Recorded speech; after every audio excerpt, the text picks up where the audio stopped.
बच्चों, आज हम हिंदी व्याकरण में अपठित गद्यांश के बारे में जानकारी लेंगे। तो आपके प्रश्न पेपर में बहुत बार ये प्रश्न आता है जिसको हल करना बहुत आवश्यक होता है।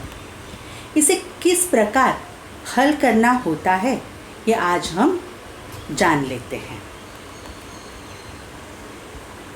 तो अपठित गद्यांश में हम इन बातों का परिचय लेंगे। तो देखो, पहला है अपठित गद्यांश का अर्थ क्या होता है, यह हम जान लेंगे। अपठित गद्यांश का उद्देश्य क्या है, और नेक्स्ट है अपठित गद्यांश लिखते समय किन बातों का ध्यान रखना आवश्यक है, इसके बारे में आज हम जानकारी लेंगे। अभी अपठित गद्यांश का अर्थ क्या होता है यह अब हम जान लेंगे। अपठित गद्यांश का अर्थ होता है जिसे विद्यार्थी ने पाठ्यक्रम के अंतर्गत न पढ़ा हो। मतलब क्या है, तो अपठित गद्यांश यानी ध्यान में रखना है कि आपने पहले कभी पढ़ा न हो, अर्थात आप यह गद्यांश पहली बार पढ़ रहे हैं और पहली बार समझ रहे हैं। तो गद्यांश में लिखा गया है उसी को हमें क्या करना है, लिखना होता है। और गद्यांश के नीचे कुछ प्रश्न दिए जाते हैं, तो उन प्रश्नों के उत्तर हमें क्या करना है, अपनी भाषा में हमें लिखने हैं। और शीर्षक पूछा जाए तो उसे गद्यांश से संबंधित शीर्षक होना आवश्यक है। इसके बाद अपठित गद्यांश का उद्देश्य क्या है देख लेते हैं। अपठित गद्यांश से साहित्य की रचनाओं को पढ़ने एवं समझने के कौशल का विकास होता है। देख लो, आपने एक बार अपठित गद्यांश को लिखना सीख लिया तो किसी भी प्रकार की रचनाओं को पूरी तरह से आप समझ सकते हैं, समझ पाते हैं। अभी हम अपठित गद्यांश से संबंधित पूछे गए प्रश्नों के उत्तर किस प्रकार लिखने हैं, और इनके लिए किन बातों का ध्यान रखना है, यह भी हम देखेंगे। तो पहला है गद्यांश को 2-3 बार ध्यान से पढ़ें। दूसरा है पूछे गए प्रश्नों से संबंधित पंक्तियों को खोजने का प्रयत्न करें। नेक्स्ट, उत्तर लिखने के लिए अपने वाक्यों का प्रयोग करें। उत्तर अधिक लंबा या अधिक छोटा नहीं होना चाहिए। सरल भाषा में सुबोध व संक्षिप्त उत्तर दें। गद्यांश में मुख्य विचार या भाव के अनुसार उचित शीर्षक देना चाहिए। और लास्ट है स्वच्छ व सुंदर लिखावट होनी चाहिए।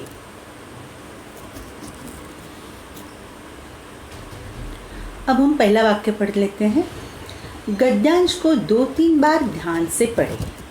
इसका मतलब है कि गद्यांश को हमें क्या करना है, 2-3 बार पढ़ना होगा ध्यान से, और उसका भाव समझने की कोशिश करनी हमें चाहिए। क्या, तो इसका जो भाव है अंदर का, तो इस भाव को हमें समझने की कोशिश करनी चाहिए। दूसरा है पूछे गए प्रश्नों से संबंधित पंक्तियों को खोजने का प्रयत्न करें। तो यहाँ पर प्रश्न का उत्तर गद्यांश के किसी भी हिस्से में हो सकता है। जो प्रश्न पूछा गया है उसका उत्तर गद्यांश के किसी भी हिस्से में हो सकता है, या प्रश्न पढ़कर उसका उत्तर पूरी तरह से खोजकर ही लिखना प्रारंभ करना चाहिए। क्या करना चाहिए, खोजकर, ठीक से देखकर, पढ़कर हमें उसका उत्तर लिखना चाहिए।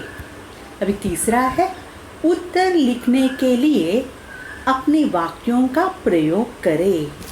तो यहाँ पर प्रश्न का उत्तर लिखते समय गद्यांश के आधार पर वो होना चाहिए, और अपनी भाषा, अपने जो वाक्य, हाँ, वो अपने हिसाब से होने चाहिए। भाषा जो होनी चाहिए वो सरल होनी चाहिए और अपनी होनी चाहिए। भाषा जो है वह अपनी होनी चाहिए।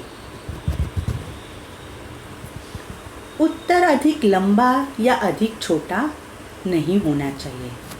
इसका मतलब है जितना पूछा जाए केवल उतना ही उत्तर देना चाहिए। ना बड़ा होना चाहिए उत्तर, ना छोटा होना चाहिए। और एक बात, उत्तर की जो शुरुआत होती है वो शुरुआत सर्वनाम शब्दों से नहीं करनी चाहिए, संज्ञा से करनी चाहिए। सर्वनाम शब्दों से क्या नहीं करनी चाहिए? उत्तर की शुरुआत कभी नहीं करनी चाहिए। नेक्स्ट है, सरल भाषा में सुबोध व संक्षिप्त उत्तर दे। तो सभी उत्तर जो है वो कैसे होने चाहिए? सरल भाषा में और स्पष्ट होने चाहिए। वर्तनी, विराम चिन्ह आदि की ओर भी हमें उचित ध्यान देना आवश्यक है। नेक्स्ट है, गद्यांश में मुख्य विचार या भाव के अनुसार उचित शीर्षक देना चाहिए। तो यदि गद्यांश का शीर्षक पूछा गया हो तो उसका चुनाव सोच विचार करके ही करना है। शीर्षक गद्यांश का केंद्रीय भाव को प्रकट करने वाला होता है और इसीलिए शीर्षक देते वक्त, शीर्षक लिखते वक्त विचारपूर्वक लिखना होगा। नेक्स्ट है, स्वच्छ व सुंदर लिखावट होनी चाहिए। तो उत्तर लिखते वक्त स्वच्छ व सुंदर लिखावट होनी आवश्यक है तथा श्रुत लेखन पर हमें ध्यान देना आवश्यक है। इन बातों का हमें ध्यान रखना होगा।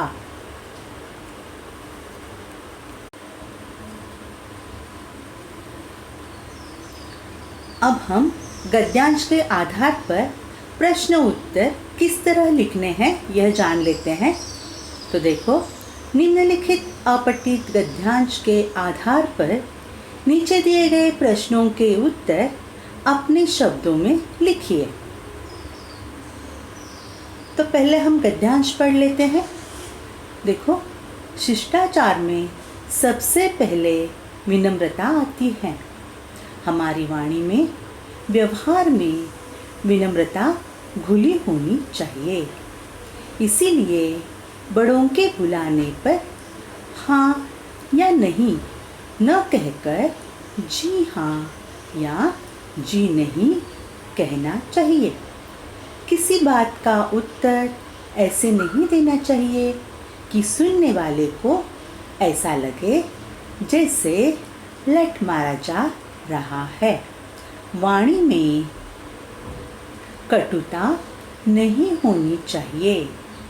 विनम्रता केवल बड़ों के प्रति ही नहीं होती, बराबर वालों को और अपने से छोटों के प्रति भी नम्रता और स्नेह का भाव होना चाहिए।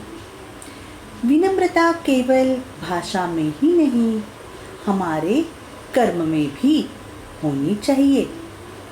अपने यहाँ किसी के आने पर हमें प्रसन्नता से उसका स्वागत और यथोचित सत्कार करना चाहिए। अब हम प्रश्न जान लेते हैं क्या क्या है। प्रश्न, पहला प्रश्न है, शिष्टाचार का पहला नियम क्या है? दूसरा प्रश्न है, बड़ों के बुलाने पर क्या कहना उचित है? तीसरा प्रश्न है, किसी बात का उत्तर कैसे देना चाहिए? चौथा, बराबर वालों और अपने से छोटों के प्रति कैसा व्यवहार करना चाहिए? और पांचवा प्रश्न, इस गद्यांश को उचित शीर्षक दीजिए। अभी इन प्रश्नों के उत्तर हम गद्यांश में से किस तरह हमें ढूंढने हैं यह अब हम जान लेते हैं, देख लेते हैं। पहला प्रश्न है, शिष्टाचार का पहला नियम क्या है? यह हम गद्यांश में ढूंढ लेते हैं। तो शिष्टाचार का पहला नियम क्या है यह देख लीजिए। दूसरी लाइन में हम पढ़ लेते हैं कि हमारी वाणी में, व्यवहार में विनम्रता घुली होनी चाहिए। तो हम लिखते समय कैसे लिखेंगे? तो शिष्टाचार का पहला नियम वाणी और व्यवहार की नम्रता है। समझ में आ रहा है? अभी दूसरा प्रश्न है, बड़ों के बुलाने पर क्या कहना उचित है? तो देख लो गद्यांश में, देखो आपकी थर्ड लाइन देख लो। यहाँ पर क्या है? बड़ों के बुलाने पर हाँ या नहीं न कहकर जी हाँ या जी नहीं कहना चाहिए। तभी उत्तर लिखेंगे कैसे? तो बड़ों के बुलाने पर हाँ या ना नहीं के बदले क्या कहना है? जी हाँ या जी नहीं कहना उचित है। अभी तीसरा प्रश्न हम जान लेते हैं क्या है। किसी बात का उत्तर कैसे देना चाहिए? अभी देख लो कि लास्ट लाइन देखो, वाणी में नेक्स्ट कटुता नहीं होनी चाहिए। विनम्रता केवल बड़ों के प्रति ही होनी नहीं होती। तो यहाँ पर किसी बात का उत्तर कटुता यानी कठोर शब्दों में न देकर विनम्रता पूर्वक देना चाहिए। चौथा प्रश्न है, बराबर वालों और अपने से छोटों के प्रति कैसा व्यवहार करना चाहिए? यहाँ पर देखो, दूसरी लाइन देख लेना। यहाँ पर बराबर वालों और अपने से छोटों के प्रति भी नम्रता और स्नेह का भाव होना चाहिए। तो हमें कैसे लिखना है इस प्रश्न का उत्तर? तो बराबर वालों और अपने से छोटों के प्रति नम्र और स्नेहपूर्ण व्यवहार करना चाहिए। अभी आगे देखते हैं पांचवा प्रश्न, इस गद्यांश को उचित शीर्षक दीजिए। तो अभी हमें शीर्षक देते वक्त ध्यान में रखना है कि यह शीर्षक गद्यांश के आधार पर ही होना आवश्यक है। शीर्षक लिखते वक्त ध्यान रखना है कि वह ज़्यादा बड़ा नहीं होना चाहिए। तो यहाँ शीर्षक होगा शिष्टाचार, और एक शीर्षक हम उसे दे सकते हैं वाणी और व्यवहार की शिष्टता।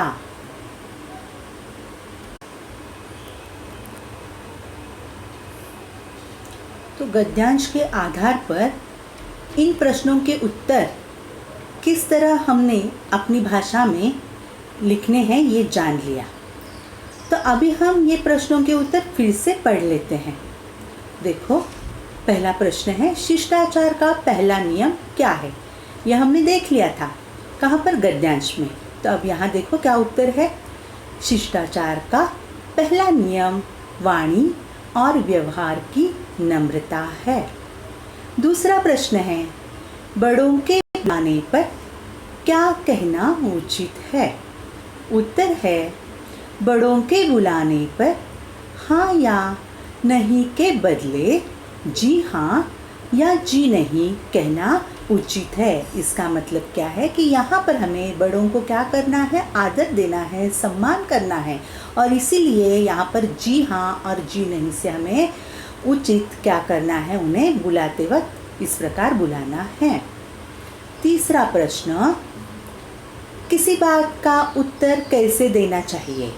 उत्तर है, किसी बात का उत्तर कठोर शब्दों में न देकर विनम्रता पूर्वक देना चाहिए। चौथा प्रश्न है, बराबर वालों और अपने से छोटों के प्रति कैसा व्यवहार करना चाहिए? उत्तर है, बराबर वालों और अपने से छोटों के प्रति नम्र और स्नेहपूर्ण व्यवहार करना चाहिए। बड़ों के साथ तो करना ही है, लेकिन छोटों के साथ भी हमें स्नेहपूर्ण और नम्रतापूर्वक व्यवहार करना चाहिए। आगे है, इस गद्यांश को उचित शीर्षक दीजिए। तो उचित शीर्षक है, पहला दिया है मैंने शिष्टाचार, या ये भी दे सकते हैं कि वाणी और व्यवहार की शिष्टता। मतलब गद्यांश के आधार पर ही हमें शीर्षक देना है, यह हमें ध्यान में रखना होगा। तो इस तरह से गद्यांश के उत्तर लिखे जाते हैं। या आज हमने इसके बारे में जानकारी ली और आपको समझ में आया होगा।